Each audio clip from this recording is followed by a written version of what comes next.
Hello everyone, welcome on अड्डा 24/7 school. जैसे कि आप सबको पीछे दिखाई दे रहा है कि एक अच्छी सी एक स्लाइड है जिसके अंदर लिखा है अड्डा 24/7 स्कूल के वीडियोस हैं। अगर इनको आपको लाइक करें तो आपको अच्छा लगेगा, भाई अच्छे वीडियोस हैं। क्योंकि कमेंट ज़रूर से करें जो भी आपके डाउट्स हैं और इस वीडियो को ज़्यादा से ज़्यादा शेयर करें, सब्सक्राइब भी करें। ऑब्वियसली स्कूल की पढ़ाई अब है घर से ही, क्योंकि अड्डा 24/7 स्कूल आप सबके लिए लाया है कि भाई जितनी भी आपकी एनसीईआरटी की बुक्स हैं उसका सिलेबस चैप्टर बाय चैप्टर और हर एक क्वेश्चन को सॉल्व कराया जाएगा सिर्फ और सिर्फ अड्डा 24/7 स्कूल यूट्यूब चैनल पे। तो जल्दी से इसको सब्सक्राइब कर लें।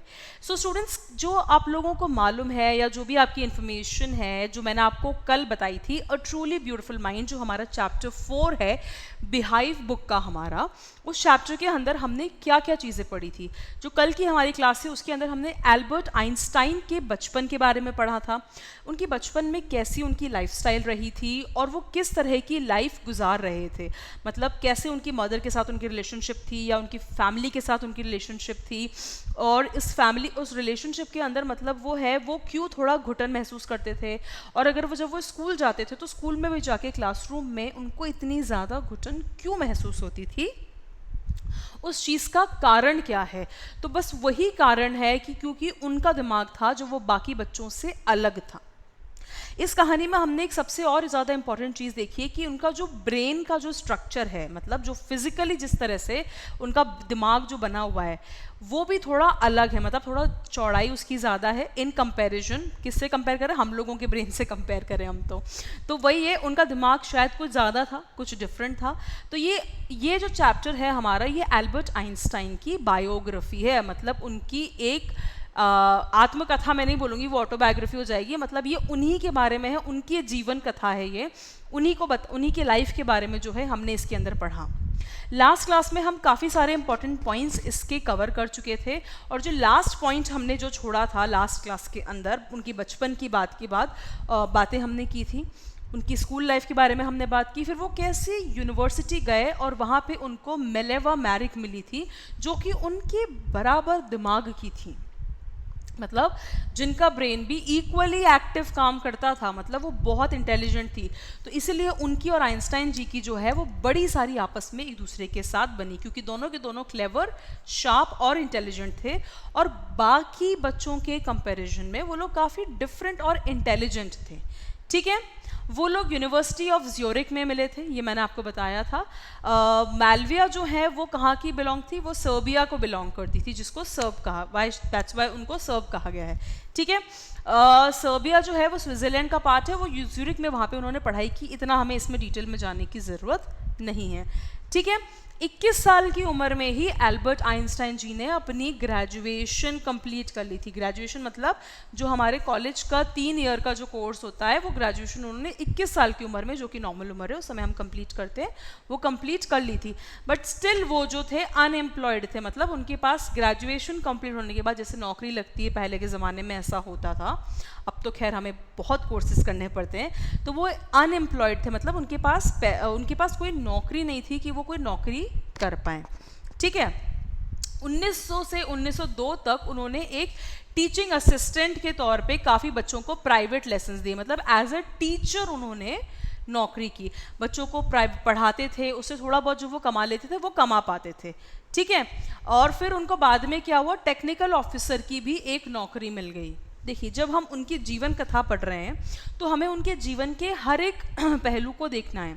अब चाहे वो उनकी पर्सनल लाइफ हो, मतलब उनकी निजी ज़िंदगी के बारे में है, या फिर उनकी प्रोफेशनल लाइफ, मतलब जो उन्होंने अपने करियर में जो जो चीज़ें की, जो भी उन्होंने पाया अपनी लाइफ के अंदर, उन सब चीज़ों के बारे में। ठीक है, आइंस्टाइन वो suppose to check inventions done by other people, मतलब बाकी लोगों ने क्या क्या नए उपयोग किया या बाकी लोगों ने क्या क्या नया चीज़ें लाए, उसके ऊपर आइंस्टाइन जो है वो क्या करते थे, उसके ऊपर आइंस्टाइन जो है वो देखते थे कि बाकी लोग क्या क्या नई चीज़ें कर रहे हैं। ठीक है, किसने क्या नया बनाया, इसने ये नया बनाया, उसने वो नया बनाया, बजाय कि उस समय वो सब दूसरों को तो चेक कर ही रहे थे, बट सीक्रेटली, मतलब अंदर ही अंदर वो अपना खुद का इन्वेंशन, मतलब अपने खुद में अपनी दिमाग, अपनी फिजिक्स लगा के वो कुछ नई चीज़ बना रहे थे दुनिया के अंदर। ठीक है, उन्होंने थ्योरी ऑफ स्पेशल रिलेटिविटी या थ्योरी ऑफ रिलेटिविटी जो है हमारे आइंस्टाइन जी ने डेवलप की। वो क्या है उसके बारे में थोड़ा पढ़ते हैं, क्योंकि ये एक इम्पॉर्टेंट भाग है हमारे चैप्टर का। 1905 में एल्बर्ट आइंस्टाइन ने एक लॉ ऑफ फिजिक्स है जो कि सिंपल सी बात करता है, लॉ ऑफ फिजिक्स। उसके अंदर उन्होंने लाइट, स्पीड ऑफ लाइट और वैक्यूम जो है उनको ऑब्जर्व किया कि भाई लाइट ज़्यादा तेज़ चलती है, स्पीड तेज़ होती है। उसको लेकर उन्होंने थ्योरी ऑफ स्पेशल रिलेटिविटी बनाई, एक नया इन्वेंशन, नई चीज़ साइंस के अंदर। थ्योरी के हिसाब से अगर दो क्लॉक्स हैं, अगर दो घड़ियां हैं और दोनों एक साथ चल रही हैं तो भी दोनों एक समय शो नहीं करेगी। एक जो है वो तेज काम करेगी, दूसरी धीरे काम करेगी। वो उसका कारण क्या होता है, ये क्या थ्योरी होती है, तो इसको आज हम अभी तक पढ़ते हैं और इसको हम समझ पाते हैं। ये पूरी थ्योरी यहाँ पे अंग्रेजी में आपके सामने डिफाइन है, बट इसका एक बेसिक फॉर्मूला है जिसमें हमें बहुत ज़्यादा जाने की ज़रूरत नहीं है। हमारे एग्जाम में स्पेसिफिक ये कोई आंसर नहीं आएगा, बट हम इसको बोल सकते हैं physics minus e equals to m c square. E क्या है हमारा, एनर्जी है, एम है मास पे, ठीक है, और c जो है हमारा, वो c क्या होता है, स्पीड है लाइट की जो कि वैक्यूम के अंदर है। वैक्यूम के अंदर जो स्पीड की लाइट है, वैक्यूम का मतलब क्या होता है, वैक्यूम का मतलब वो होता है where there is no air and the speed of light in vacuum. Vacuum वो होता है, वैक्यूम कहाँ भर जाता है, जहाँ पे एक्चुअली कोई बाहर से हवा नहीं है और अंदर उसके अंदर हवा भर गई है। किसी गुब्बारे में क्या है भाई, उसके अंदर हवा भर गई है, किसी चीज़ में जहाँ पे कोई एयर नहीं है एक्स्ट्रा, ठीक है। तो अगर हम इसको और सिंपल शब्दों में देखें, आइंस्टाइन ने बोला था when you sit with a nice girl for 2 hours it seems like 2 minutes। अगर आप किसी अच्छी सी खूबसूरत लड़की या लड़के के साथ बैठ रहे हैं तो आपको लगता है कि वो सिर्फ 2 मिनट का समय है, और अगर आप किसी गर्म से तवे पे बैठ जाओ तो ऐसा लगता है कि आप 2 मिनट नहीं 2 घंटे बैठे हो। मतलब जहाँ हमें पेन होता है या जहाँ हमें फील होता है वहाँ तो हमें लगता है हमने कितना समय व्यतीत कर दिया, पर कोई चीज़ अगर जब हमें अच्छी लग रही है तो हमें लगता है अरे यहाँ तो सिर्फ हम 2 मिनट के लिए बैठे हैं, ठीक है। सो इसीलिए अलग अलग इंसान को अलग अलग समय लगता है, अलग अलग इंसान को अलग अलग समय लगता है अलग अलग जगहों पे। बहुत सिंपल वे में, बहुत सिंपल थ्योरी में ये बताया, ठीक है। तो वो थ्योरी ऑफ रिलेटिविटी थी। थ्योरी ऑफ रिलेटिविटी सिर्फ चैप्टर में मेंशन है, हमें थ्योरी, ये कोई साइंस का क्लास नहीं है कि हमें थ्योरी ऑफ रिलेटिविटी को एक्सप्लेन करना है। हमें किसी के भी सामने कोई सी भी चीज़ एक्सप्लेन नहीं करनी है, ठीक है। एल्बर्ट आइंस्टाइन ने शादी की थी किससे, मेलविया मेरिक से 1903 में, और उनके 2 बच्चे हुए, बट उन लोगों की शादी फेल हो गई, उनका डिवोर्स हो गया, क्योंकि मेलविया जो है वो, मेलेवा जो है वो एक्चुअली घर में नहीं रह पाई एज अ हाउसवाइफ, क्योंकि उनका भी बहुत क्लेवर दिमाग था, वो भी साइंस में बड़े एक्सपेरिमेंट्स करती थी, तो वो घर पे रहना उनको पसंद नहीं आया और अल्टीमेटली उनकी शादी में कुछ प्रॉब्लम हो गई, ठीक है। एल्बर्ट आइंस्टाइन जी ने फिर से दोबारा शादी की और उनकी कज़िन है एल्सा, तो उन्होंने उनसे शादी करी, ठीक है। एल्बर्ट आइंस्टाइन ने 1915 में एक हिसाब लगाया था। आइंस्टाइन जी ने 1915 में हिसाब लगाया था कि in the year 1919 there would be a solar eclipse. Solar eclipse, lunar eclipse होते हैं हमारे, ठीक है। 1919 में सोलर एक्लिप्स होगा। ड्यू टू इट, उस वजह से क्या होगा, जो स्टार्स की जो पोजीशन है वो चेंज हो जाएगी, थोड़ी बहुत जो तारे हैं आसमान में उनकी पोजीशन चेंज हो जाएगी। जो हम कहते हैं ना कि एस्ट्रोलॉजी क्या होती है, यार हमारी राशि देखो क्या है, सारा तारों का खेल है, घर में होते हैं, पापा मम्मी से सुना होगा कभी, ये पहन लो तो इससे तुम्हारे सही काम करेंगी। ये सब के पीछे भी पूरी तरह से एक साइंस है जो काम करती है, और वो आइंस्टाइन जी ने हमें उस ज़माने में ही बता दिया था, ठीक है। सो स्टार्स की पोजीशन चेंज कर एग्जैक्टली वैसा ही हुआ, सोलर एक्लिप्स हुआ और तारों की पोजीशन चेंज हुई। सो उनकी उस एक्सपेरिमेंट के बाद, या उन्होंने जो वो बात कही थी सच्ची, उसके बाद क्या हुआ, एल्बर्ट आइंस्टाइन को एक साइंटिफिक बहुत रिवॉल्यूशन, मतलब उनको एक बहुत महान साइंटिस्ट माना गया और उनको बोला गया अरे यार ये तो गजब का काम करते हैं, ये तो फ्यूचर भी बता देते हैं, ठीक है। एक तो इन्होंने ये बहुत बड़ा महान किया। दूसरा जो उन्होंने, देखो स्टूडेंट्स, इंटरेस्ट आ रहा हो, मज़ा आ रहा हो तो पढ़ते रहो साथ में, क्योंकि आप इंजॉय करते हो सेशंस को, ठीक है। दूसरी चीज़ क्या है यहाँ पे, 1933 में जर्मनी जब नाजीज के अंडर में आए, हिटलर का आपने नाम सुना होगा, हिटलर का, अडोल्फ हिटलर का। यार हिटलर जैसा भी ये मत करो, बड़े सख्त आदमी थे, मतलब बहुत हिटलरबाजी, जो मैं कहूँ वही सही है, ठीक है। तो वो हिटलर जो थे, जब जर्मनी जो नाजीज के अंडर में आया, जो नाजी को कौन रूल करता था? हिटलर। तो जर्मनी को पूरा किसने रूल किया है? मोस्टली हिटलर ने, बहुत लोगों को मारा, बहुत खराब चीज़ हुई थी, ठीक है। उस समय आइंस्टाइन ने जर्मनी छोड़ दिया और वो अमेरिका शिफ्ट हो गए। उनको जर्मनी में रास नहीं आया रहना, तो वो कहाँ शिफ्ट हो गए? वो अमेरिका शिफ्ट हो गए। 5 साल बाद जर्मन्स ने डिस्कवर किया न्यूक्लियर फिजन। अब भाई न्यूक्लियर बॉम्ब है हमारे पास, तो इंडिया भी बोलता है, पाकिस्तान भी बोलता है, बहुत सारे देश बोलते हैं, ठीक है। न्यूक्लियर फिजन क्या है? The process through which nuclear bombs और atomic bombs are made. Atom bomb है, एटम बॉम्ब फोड़ दिया, पूरा देश, आधे से ज़्यादा देश खत्म हो जाएगा, या ये हो जाएगा, या वो हो जाएगा। तो न्यूक्लियर फिशन जो है, जो वो फिशन जो था, वो किसने? जर्मन्स ने उस ज़माने में डिस्कवर कर लिया था, ठीक है। ये बर्लिन में पूरा प्रोसेस हुआ था इसका, ठीक है। Due to this all the physicist in America were upset, क्योंकि भाई अमेरिकन फिजिस्ट जो थे, उनको लगता था कि हमें सब कुछ आता है, हम ही सब कुछ कर सकते हैं, ठीक है। और बहुत सारे साइंटिस्ट जो थे, उन्होंने क्या किया? अमेरिका छोड़ के, और वो फासिज्म, मतलब वो यूरोपियन कंट्रीज़ में शिफ्ट होने लग गए। उनको लगा कि यार हमारे ऊपर तो ये कभी भी बम फोड़ सकते हैं, कुछ भी हो सकता है, कुछ भी हो सकता है भाई। अगर इन्होंने हम पे एटम बम फोड़ दिया जर्मनी, तो अमेरिका तो पूरा ख़त्म हो जाएगा। तो आज जो अमेरिका बड़ी बातें करता है कि भाई हम बम फोड़ सकते हैं, हम ये कर सकते हैं, एटम बम है, ये वो है, तो ये उस ज़माने में जर्मनी में तभी वो हो गया था, इसका वो तभी इन्वेंशन हो गया था, ठीक है।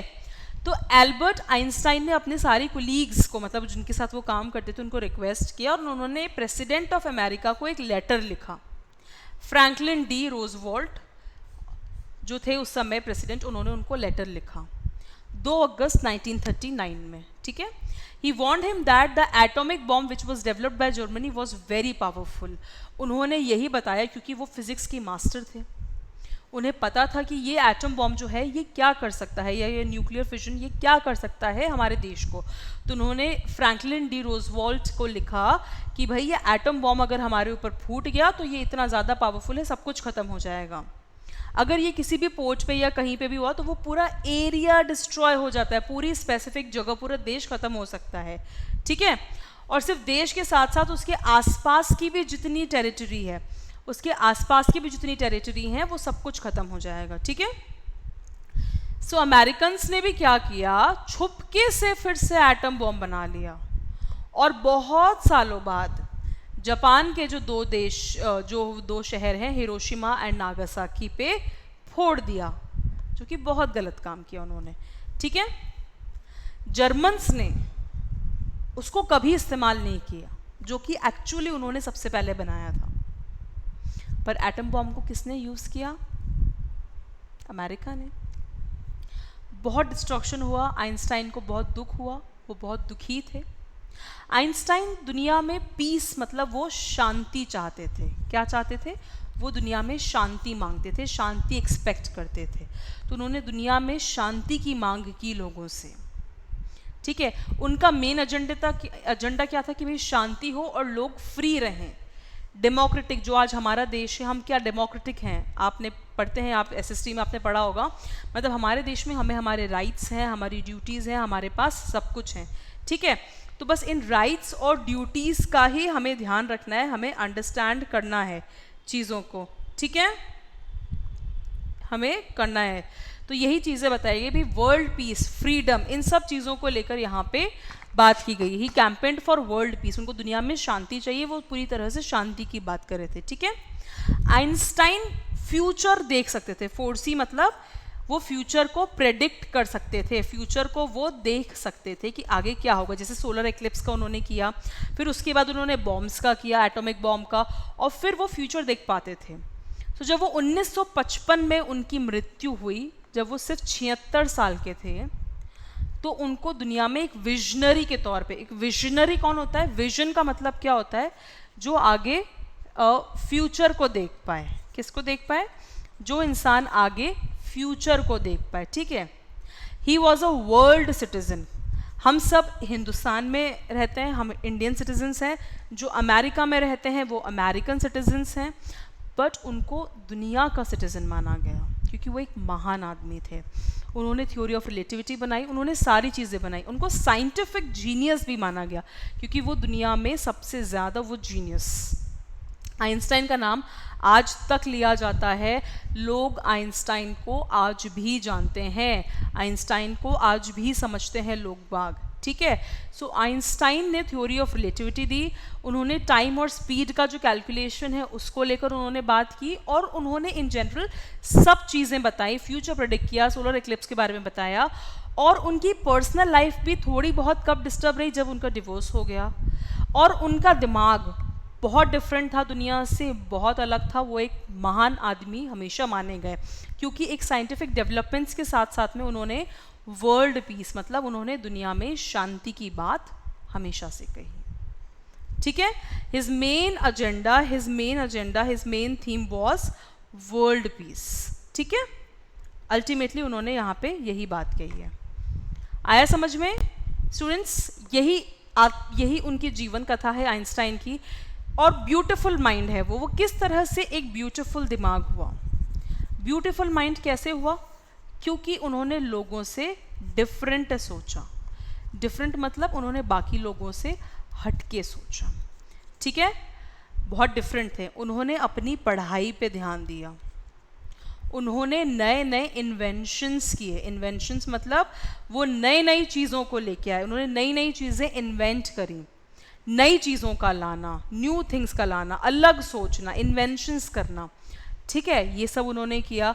उन्होंने दुनिया में किसकी बात की? उन्होंने दुनिया में पीस की बात की, मतलब उन्होंने शांति की बात की। इसीलिए उन्होंने थ्योरी ऑफ रिलेटिविटी का भी उन्होंने इन्वेंशन किया, ठीक है। सो इसीलिए उनके दिमाग को ब्यूटीफुल बोला गया, सिर्फ और सिर्फ एक नॉर्मल साइंटिस्ट वाला दिमाग नहीं उनका। ब्यूटीफुल क्यों है? क्योंकि उन्होंने पीस भी ली। वो रेगुलर स्कूल से कभी भी वो उनको पसंद रास नहीं आया, वो हमेशा अपने दिमाग से चले। वो फ्रीडम में बिलीव करते थे। किस में बिलीव करते थे? फ्रीडम में बिलीव करते थे, ओके। सो बस यही कुछ अच्छी चीज़ें हैं इस चैप्टर के अंदर। आई होप आपको समझ आई होंगी। बच्चों, कुछ भी सवाल हो तो बिल्कुल कमेंट बॉक्स के थ्रू ज़रूर से बताएं। जो भी आपकी डाउट्स है आप पूछ सकते हैं। वीडियो अच्छा लगा हो तो लाइक करें, कमेंट करें, शेयर करें, और जिसने अभी तक स्कूल अड्डा को सब्सक्राइब नहीं किया है वो झट सब्सक्राइब कर ले। आपके जो भी सवाल होंगे एनसीईआरटी की, इसकी क्वेश्चन आंसर्स भी हम करेंगे। हर एक क्वेश्चन को सॉल्व करेंगे, समझेंगे और अंडरस्टैंड करेंगे, ठीक है। थैंक यू सो मच आप सभी को, और स्कूल अड्डा को सब्सक्राइब करना है। Thank you.